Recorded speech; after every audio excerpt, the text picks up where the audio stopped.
to another episode of BC Spirits. Of course, I'm your host, Sean Sewell. My second episode for 2020. I wanted to do a thank you episode, and it was hard because I was going to originally do a top 10 of my best things that I tasted this year, but I've had so many distilleries support me in so many different ways that I literally started building out what I wanted to taste, and now I have something like 40 bottles on the table, and I wish I had a cameraman so that I could actually pan and just show you purely how much stuff I have on my table right now, because it is excessive. I can't put across to you how much the BC Spirits project has meant to me in the last year. Me being away in Singapore was incredibly difficult, not to be able to do this every week, and so it was really tough this year to sort of like step away from BC Spirits and be away focusing on another project. So I wanted this year to start off strong, and I even washed my glasses. I had my glasses set up. I'm like, I'm going to do 10 spirits, that's it. And I just couldn't do 10 spirits because I started off like picking things out, like, you know, Krupnik from Wayward, a honey liqueur traditionally made in like old Russian countries. Spectacular this time of year, especially like nice and cold. Make a hot buttered rum using this. It's epic. Second edition of the Shelter Point Double Barrel. You guys know this is one of my favorite whiskeys of 2019. Easy, hands down. Also, as you can see, I haven't even really touched this one because it's rare. The Red 5 whiskey from Sheringham. Sheringham and I have a really long relationship. The barrel-aged Akavit should be out in a couple of months, which I got my fingers crossed for. I tasted that at the open house, and it is spectacular. I also tasted Jason's bourbon, which is out of this world. The technique that Gord is using to make the Odd Society maple smoked whiskey is spectacularly innovative in its own realm. If I thought I was going to taste some stuff, but I was like, screw it, I'm just going to talk about it. The only advocate that I believe in Canada is from Brewingwood. It's sort of like an alcoholic custard, which I can get behind coming from Australia. What else have I got here? Oh, this year's edition of the Steelhead Apple Brandy just keeps getting better. I'm so happy that Brennan is following his passion and just going, fuck it, let's make apple brandy. And on that note, talking about brandy, because it's one of my favorite things, the guys at Maple Leaf, I actually don't have any of their brandy right now. I thought I still had a bottle kicking around, but I can't find it anywhere. All their fruit and apple brandies are just spectacular. The liqueurs, who have I got liqueur-wise here? I've got...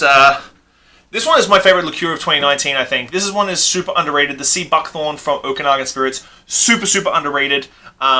If you're a farm-to-table restaurant, you need this in your life, on top of their rhubarb liqueur. Their whiskies are outstanding. Really, really outstanding. But I really love the fact that they make these really obscure little liqueurs. So all hands up for that. You've got, I think this is pretty much one of the last bottles in BC of the Pair of Pears from Long Table. Fantastic pear brandy. I love my brandies, as you can probably tell. What else have I got on this table right now? Oh, the crazy dudes at Sons of Vancouver who decided to make Blue Curacao a couple of years ago. They did a coconut rum this year. These sort of things, like all these guys are innovating and changing the game and playing things up. The barrel-aged Akavit from Deep Cove Chalet, the Unicorn in BC. I got a bottle and it's almost gone. Scotty, the crazy man over at Mad Lab with his Rocky. No one's making Rocky. Like, this is fantastic. I tried to find the bottle, but the Alchemist distillers out of Summerland, their absinthe is one of the best absinthes I've tasted in Canada. It's just fantastic. I love them. Gillespie's, their limoncello, awesome. There's a fair few limoncellos and oranges if you haven't watched the episode.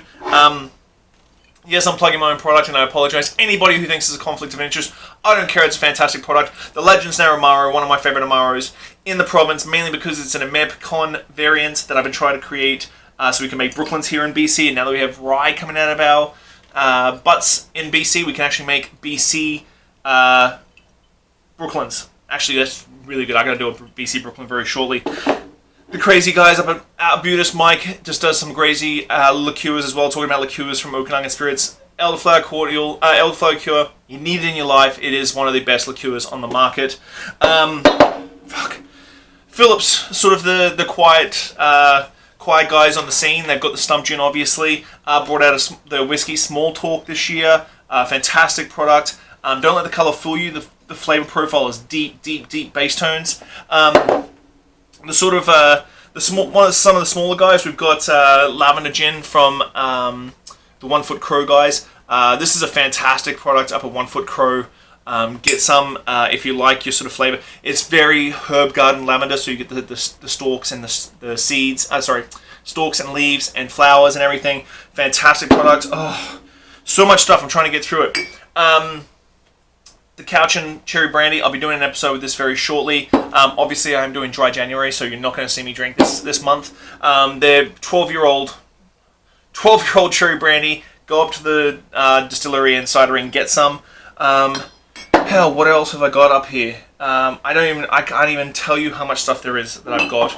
I've got a whole bunch of Lowen McKinnon whiskies that I picked up today or the other week. But guys, just this table that I have in front of me is only a small split of everything that's available in the province. And I really urge you to go out, do some research. Just Google BC Spirits. Well, Google bcspirits.com, obviously. And look at the distilleries that are out there. Look at farmers markets. Look for the quiet underdogs. I got something from Divine here somewhere. What did I get from Divine? I had something from Divine up on the thing there. Actually, their barrel-aged Geneva is epic. I tasted that a few weeks ago. Epic product. But these are the things that you really need to go out and test and try and find. Like Resurrection's bloody Cab Sav barrel-aged rosé gin. Please go get yourself a bottle. I can't endorse BC Spirits enough. The BC distillery scene in BC is what fuels me, which hopefully fuels you to go out and support them. I want you to drink local more often. Go see the restaurants, go see bars that are really supporting local as much as they are. Places Victoria, Olo, Whiskey 6 Barbecue in Vancouver is a big one. But for anything you can make, Kia Royales, cocktails, whatever, there is always a substitute. I said Kia Royales because of the Cassis from Eau Society, which is in my head. But there are so many vermouths out there, and I didn't even get my vermouths out. Like, we've got Marrow Vermouth, Esquire Malt, Wine Company Vermouth, Beaufort's Vermouth, Ampersand's Vermouth, and Eau Society's Vermouth, and Divine's Vermouth.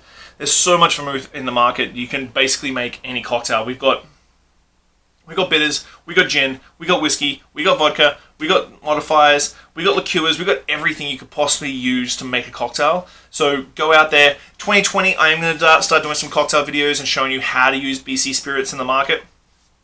So please go out and support local. I know that this episode went really off the rails really quickly because I started getting into my excitable ADHD little puppy dog. Trying to showcase everything that I wanted you guys to try. I'm glad I didn't taste all this because we've all seen episodes of me drinking 14 spirits in a space of half an hour and how that really goes for everybody. But guys, it's 2020. Make it a New Year's resolution this year to start drinking more local stuff. If you'd like your local beer and you drink your BC wine, go out and find BC distilleries to make your cocktails with. If you're a cocktail fan, everything has a sub. I'm going to put it out there right now. If you can find me something that there is not a BC sub, I will send you a t-shirt. How's that sound? I will send you a t-shirt. If you can't try and stump me with an ingredient you're finding that is in the mass market, don't give me some freaking weird cursive little thing out of a 1930s cocktail book, but anything in the mass market that cannot be subbed by a BC product, drop me a message and I will tell you what to sub it out with, and if I can't find it, I will send you a t-shirt. Guaranteed. So, that's the end of this episode. I think this is the second episode for 2019. I'm having a dry January, so the next couple of weeks we're going to be doing syrups and bitters and shrubs and all the cool stuff that's non-alcoholic in the market right now. So have a good year, guys. Thank you so much for the support in 2019. I really couldn't do it without you. All the distilleries out there, thank you so much for support for the swag store, for the social media, absolutely everything. Thank you very much. I'm really looking forward to 2020. I'm going to step it up a shit ton. And I'll chat to you soon. Bye.